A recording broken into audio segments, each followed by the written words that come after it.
just to do what we do. So I'm Antje Kiewell. I brought the technology to this scented exhibition from Spain, from Puig, the Spanish fine fragrance house. I'm a somewhat 50-year-old woman. I have a broken arm that makes me highly visible. And I'm here today with Christina Bradstreet, who is I'm the guest curator of the exhibition. I'm a white English woman in my mid-40s with long blonde hair and glasses, wearing a purple velvet top.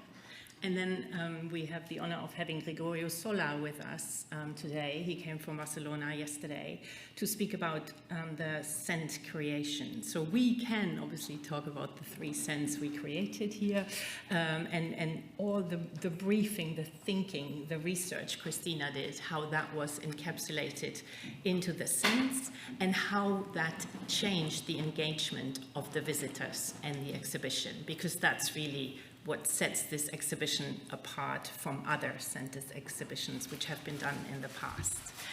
So, with further ado, do you sometimes find yourself, like I do, in front of an artwork and you ask yourself, what should I think? And you're a little bit at a loss. So then imagine you would have a scent coming at you. You could choose to smell that artwork. Your sense of smell would give you an answer to that question faster than the blink of an eye, because that is the magic of our sense of smell.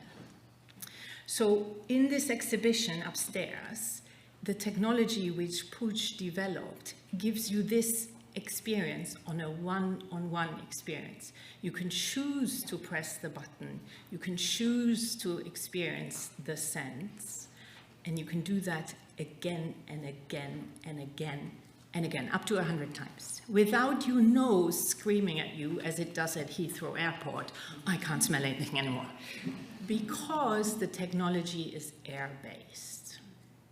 Okay, so the scent evaporates within a blink of an eye. The person next to you is not bothered. And we are now going to go into what all happened in the exhibition. Christina, what did you think now that 27,000 people use the scent? How has their experience of the exhibition changed?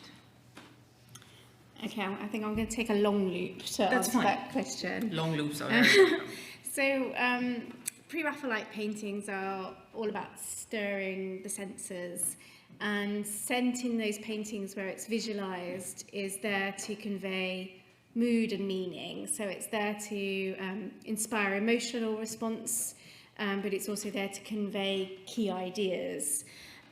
So a sort of easy example would be Rossetti's Proserpine, which is in the exhibition, where the goddess of the underworld is imprisoned in Hades, and you have the incense burner creating this kind of stifling sense. So it's very claustrophobic, and you get this sense of her kind of gloomy, depressive kind of thoughts there. So key ideas as well as kind of emotions, but of course we can't actually smell those paintings. Although interesting, Victorians may have thought that, may have believed that you could kind of look and looking would trigger memories of actually smelling, that is akin to actually smelling a painting. But anyway, I think we would sort of say we can't actually smell the painting, but obviously with Gregorio's and Puig's help, we can smell the paintings. As the curator of the exhibition, I had very kind of clear ideas about the stories that I wanted to tell with those paintings, the ideas that I felt the artist was trying to get across. And that come through with my research. So I wanted this kind of control, but of course, scent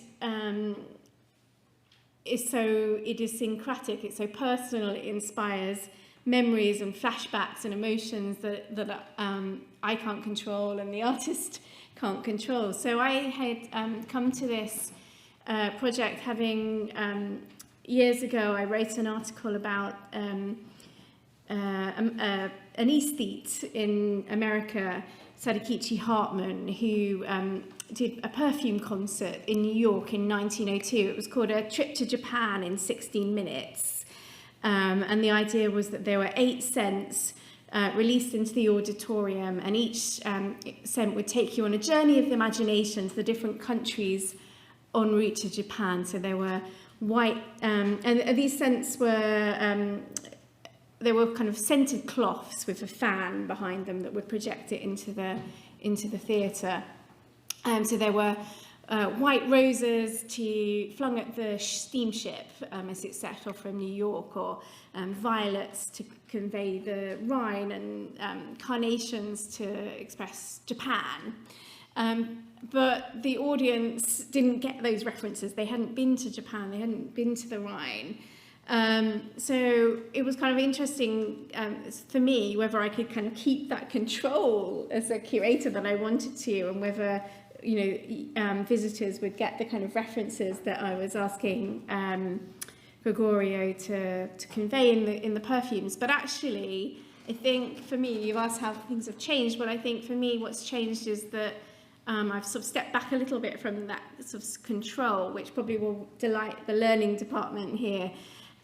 Because what we found is that, and what I think is really important, is that people are actually just spending more time looking and talking. Talking about whether they get the references that we're trying to get across, whether they like the smell, don't like the smell, whether it's inspiring memories for them, and then how that relates to the painting. So for me, it's about the conversations that people are having. Perfect. Could we see the Millet, please? Because that, from the very beginning, was a key work you wanted to send. Because we, as a team, feel very strongly that it's important to bring a scent to life which the audience can relate to, which they might have experienced, might have hated, might have liked dearly. So in this, how, Gregorio, being briefed on this artwork, how did that change your work? Because in 2022, you developed 10 scents for the Museo El Prado in Madrid for a Rubens work, using the same technology as we do here, but they were very singular scents. The flower, orange flower, jasmine rose. But here, the challenge was to bring alive the scent of an entire artwork as researched by Christina. So how did your work change? So I present myself. I'm Gregorio Sola, Spanish perfumer in my early 50s. I'm dressing with a blue suit and blue tie. And well, the challenge was huge because you have to do a lot of research about Pre-Raphaelites. Then we have all the information from Christina, and then you have to try to translate all the idea that Millet put in the painting into a perfume. So maybe for you, because you are English, the countryside has the same smell as always. For me, the smell of the countryside in England is completely different than the one we have in Spain. So we have to put that in account. Then at the end, we resume that in a sentence. In all the painting from the Pre-Raphaelite was the heaven and the earth. So we did the perfume in a contrast of cleanliness and dirty sides. So we have notes of ditches and dirty water with the green and crispy green side of the countryside. Also the rain is a clean rain, the rain after the storm. So all the perfume has been built up with information of Christina and trying to please her and to please the people who is going to smell them. So also the blind girl. For me, when you saw the poverty of that girl and how she, the Lindsay Woolsey fabrics that are hard and harsh. So I started creating a perfume that smelled bad. And Christina told me, no. We don't want to have something like that, because at the end you see the face of the girl and it's clean and bright, and the purity is like a birch. You know, in Peru, the virgin is like a mountain, and she reflects that like the virgin in the Peruvian religion, Christian in Peru.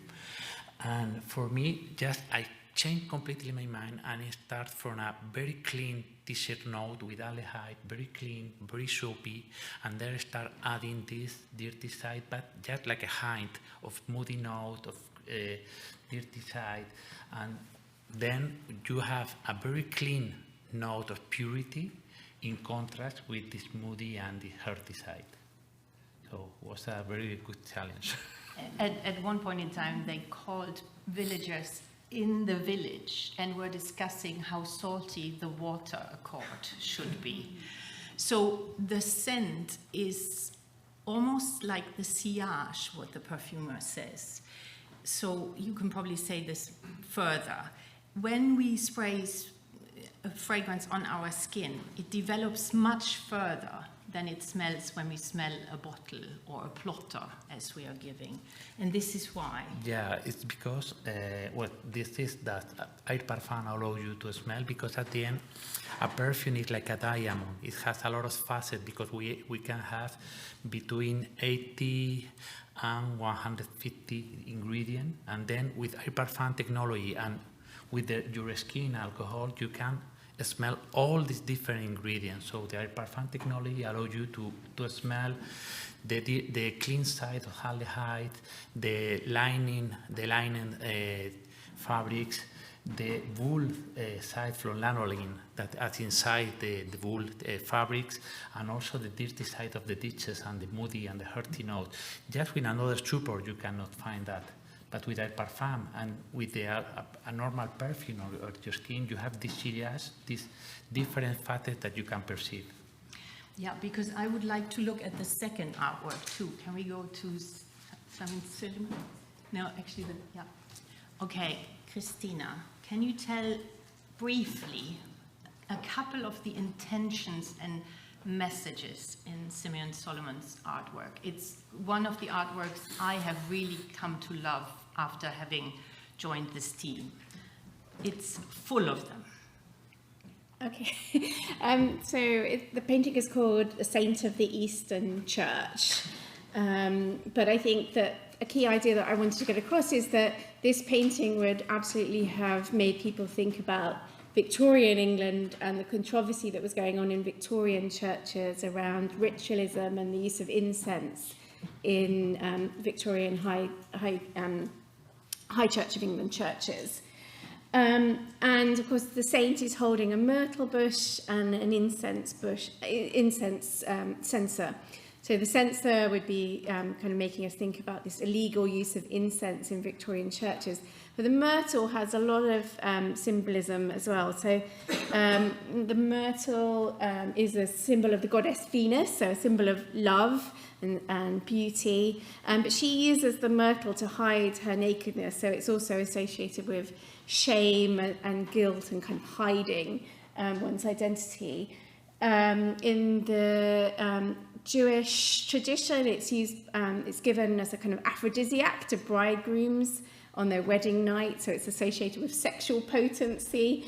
And then in the Christian Bible, it's associated with good deeds. So when you put all of that together, love, sex, nakedness, guilt, hiding, good deeds, and God's blessing in the Christian Bible, I think all of that is really, really interesting in the context of Simeon Solomon's as a gay man in Victorian England when that was illegal. And then you give this brief to Gregorio. And then he comes up with more ideas. Well, the easy way to do this perfume was to mix incense with myrtle. Yeah. But it's not the way we work. So we started looking at the walls, the brown columns, and the roof of the saint. So we started with vanilla, we have bird note. We have modern molecule that gives you this black side of the wood.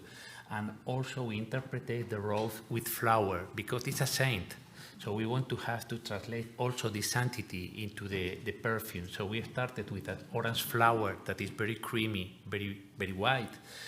But to increase the powerness of this orange flower, we add tuberose. Tuberose is a flower that came from Mexico that is very, very expansive, very powerful, and then increase and make more contrast with this amber note of the wood and the vanilla. And also, we only not rest in the vanilla, because vanilla can be childish, it's like a dessert, and we don't want to have that. So we add benzoin. Benzoin is a resin that came from Indonesia, and that adds a high level of sweetness to the perfume and to the gold side of the painting. Which also has a gold frame to make it even more golden, as you can see upstairs. So for me, that was all really interesting, because I had thought about the scent of the incense, obviously myrtle, but also brass polish and candle smoke. But I really hadn't thought about the scent of the wood or the scent of the vestments that the priest is wearing. It's just such a much more kind of richer and more complex scent than I could have ever imagined. Exactly. Well, as we try to do with a perfume, to make it complex, to make like a diamond with different facets, where you can go from one or for another, and then you can smell one or another, like in the Blind Girl with the green wolf, celery green. Celery cool. Yes, because we got a lot of very different feedbacks on scents. There were people who really didn't like this scent because it reminded them of their grandmother who forced them to go to church. Okay, that's a valid memory. And then it's really important to have other elements that they then still listen to the story which we're telling. And this is the power why for the first time we have a proper fine fragrance. As in the press was said, only Guerlain and Dior can do these. No, we did it, and we came up with this multifaceted scent experience, which I'm completely biased, utterly thrilled about. Christina, so we're saying my memories, my emotions kick in immediately. So as a curator, that can be quite scary. So what are the ways to control the visitor reaction to scents? I mean, I think one thing that's been interesting for me is the wall colours. So we just mentioned the celery leaf wall. So the first section of the exhibition is called All Smell is Disease, and it's kind of focused on the idea of miasma and the Victorian idea that smell was the cause of contagion. But the smell wasn't just causing cholera, but it was also having kind of other effects like depressing your mood, depressing your thoughts, and even kind of lowering morals. So you've got these kind of gloomy paintings, and then you come around the corner and you're hit with this freshness. So we really wanted to have that contrast with the celery leaf wall and the kind of meadow paintings. And I mean, when I first smelled the first Millet scent, I really got the scent of the Granny Smith apple note. And then you said to me, well, I think at the time you didn't maybe even know that there was Granny Smith in it. So you thought it was entirely the wall colour that had provoked that. But I think, as you say, perfume is a diamond with different facets, and the green wall had brought out that facet for me. So when the exhibition goes to the Watts Gallery in May, we're there from May to October, there will be different wall colours. I think we were still deciding the wall colours, but it may be that it's a kind of steely blue, which would, I think, really bring out the storm clouds and the rain. So that will have a different effect on our emotional response and the way in which the painting resonates with people, I think. So I don't know, are there other ways in which we can probably in the Watt Museum you will smell more the rainy side, because it's this watery metallic after a storm note. Yeah. So we have a lot of influence of the color when we smell. A last thought. There's this African proverb which says that memories go further than the eye, last further than the eye, go further than the eye. How unforgettable becomes an art visit by adding scent. What do you two think?